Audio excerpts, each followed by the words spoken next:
अस्सलामु अलैकुम वरहमतुल्लाहि वबरकातुहू।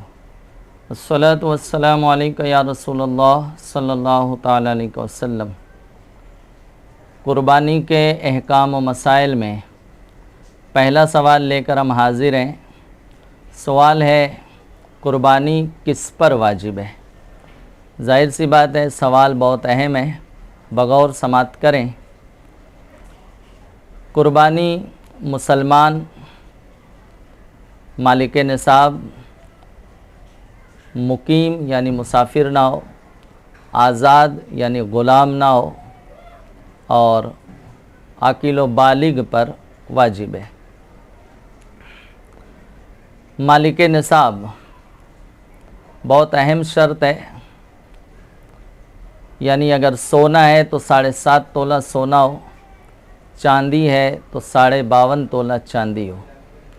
याद रखें, यहाँ निसाब से मुराद वो निसाब नहीं है जो ज़कात के लिए है, बल्कि वो निसाब है जो सदक़े फ़ित्र के लिए है। ज़कात के लिए माले नामी होना शर्त है, यानी सोना चांदी, माले तिजारत, नोट, यानी ऐसा माल जिसमें इजाफ़े की कुदरत पाई जाती है। लेकिन क़ुरबानी के लिए माले नामी होना शर्त नहीं है।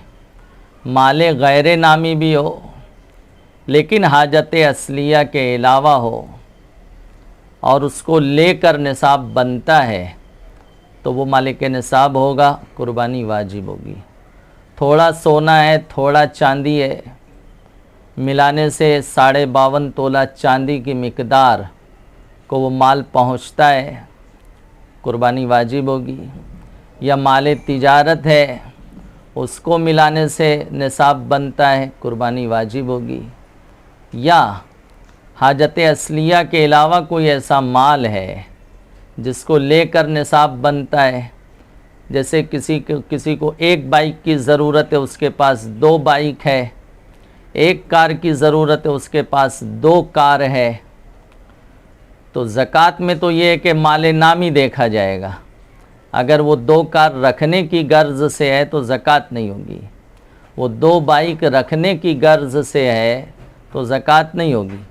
लेकिन सदक़े फ़ित्र और कुर्बानी के निसाब में वो उस बुनियाद पर मालदार होता है, निसाब को पहुंच रहा है, तो उस पर सदक़े फ़ित्र वाजिब होगा और उस पर कुर्बानी भी वाजिब होगी। मेरे प्यारे आका अलैहिस्सलातु तस्लीम के प्यारे दीवानों, इसी के साथ साथ ये भी याद रखें कि एक घर में जितने मालिक निसाब होंगे सब पर कुर्बानी वाजिब होगी। भले जॉइंट फैमिली हो, वालदेन बाहयात हैं, माँ मालिक निसाब है उन पर भी कुर्बानी वाजिब है, बाप मालिक निसाब है उन पर भी कुर्बानी वाजिब है, 3-4 भाई बहन हैं, बेटे हैं, बेटियां हैं, वो मालिक निसाब है उन पर भी कुर्बानी वाजिब है। एक घर में कई लोग मालिक निसाब होते हैं तो जितने मालिक निसाब होंगे सब पर कुर्बानी वाजिब होगी। बाज़ लोगों का ये है कि वो एक बकरा ले लेते हैं या एक हिस्सा ले लेते हैं, समझते हैं कि हम बरी हो गए, तो मादल्ला ऐसा नहीं है। जितने मालिक निसाब होंगे सब पर कुर्बानी वाजिब है। और इस तरह से सुस्ती, काहली, मसले की नावाकफियत कहिए, इल्म से दूरी का नतीजा समझिए, तो जितनी कुर्बानी इस तरह से मिस की गई है, वाजिब थी और नहीं की गई है, तो याद रखें 10 साल भी गुज़र जाएं तो वो साकित नहीं होंगी, वो अब भी वाजिब है। लेकिन अब हुक्म ये है कि अब कुर्बानी नहीं की जाएगी, बल्कि हर कुर्बानी के बदले एक बकरी की कीमत सदका करना वाजिब होगा। तो ये याद रखें कि कुर्बानी के निसाब में माले नामी की कैद नहीं है। आपके घर में कोई भी ऐसा माल है, जैसे शादी ब्याह में जो दुल्हन के दूल्हे के कीमती लिबास होते हैं वो बाद में पहने नहीं जाते हैं, वो रखे रहते हैं। दूल्हे की शेरवानी है, उस हैंड वर्क किया गया है, हज़ारों रुपये की है, 70 हज़ार, लाख रुपये का लोग ड्रेस पहनते हैं, तो वो 2-4 दिन के बाद वो सजा रह जाता है। तो उस बुनियाद पर वो मालिक निसाब है।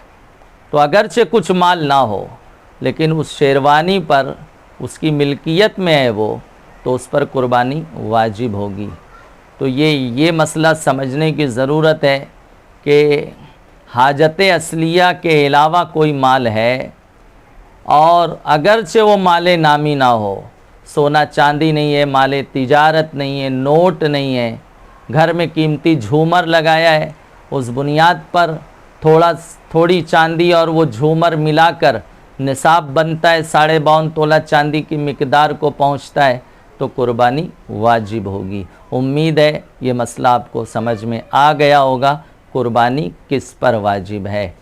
रहा बालिग होना, नाबालिग पर कुर्बानी वाजिब नहीं है, ना उसके अपने माल से की जाएगी, यानी अगर नाबालिग औलाद खुद मालदार है तो भी उन पर वाजिब नहीं होगी, और ना ही नाबालिग औलाद का जो बाप है वो मालिक निसाब है, तो बाप पर नाबालिग की तरफ से भी कुर्बानी वाजिब नहीं होगी। यही हुक्म है। अस्सलामु अलैकुम व रहमतुल्लाहि व बरकातुहू।